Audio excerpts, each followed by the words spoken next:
I believe the trend in... And you get into this... In Future Perfect I show two wooden white cubes, each has two speakers and four motion sensors. On top of the cubes there is a record player on each one that is connected to a computer inside the cube. Both cubes play the same record that is called Conversations Regarding the Future of Architecture. One cube plays side A, the other cube plays side B. The motion sensors that are connected to the computer inside the cube change the pitch and the speed of the sound in relation to the movement of the audience in the room, in the given space that I'm showing the work. And the work is called Architecture Regarding the Future of Conversations, which is an inversion of the original title. Some of the references that the architects make in the conversations are about language. They use language as metaphor to architecture, and I'm taking this idea of these conversations about architecture to create dynamic of people in a given room. The mission was kept very secret. We couldn't even tell our families about it at the time. That was the way we were taught. That a secret could only be kept between two people, if one of them was dead.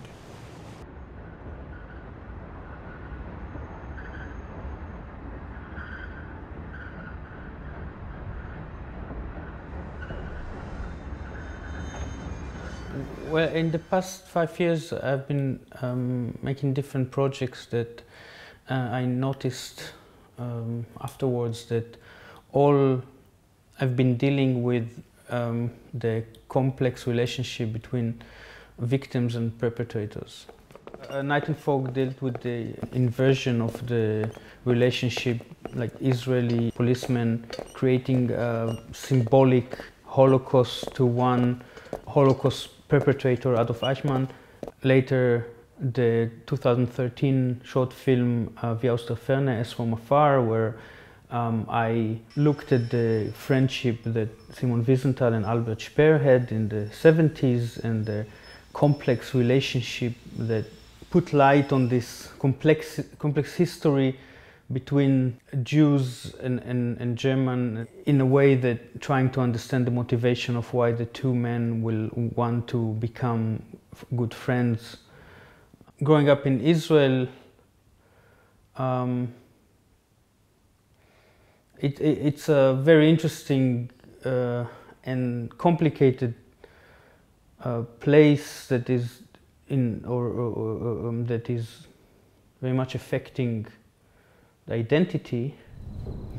Growing up under the Israeli indoctrination that is abusing the remembrance and the event of the Holocaust in order to create national ethos, that at the same time eliminating the atrocities it created since its beginning on the Palestinian people,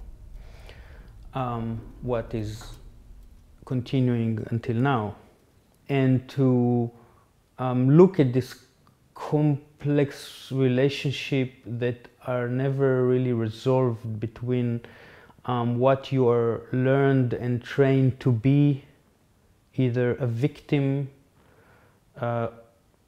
or a perpetrator,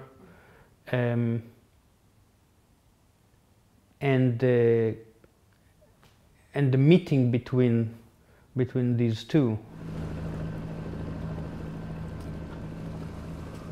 At the end of the trial, I was chosen to be one of the two witnesses to the execution. I went home, put on my uniform, and drove to the prison. While walking along the prison walls, I thought, this is like Auschwitz. Only this time, it is his Auschwitz.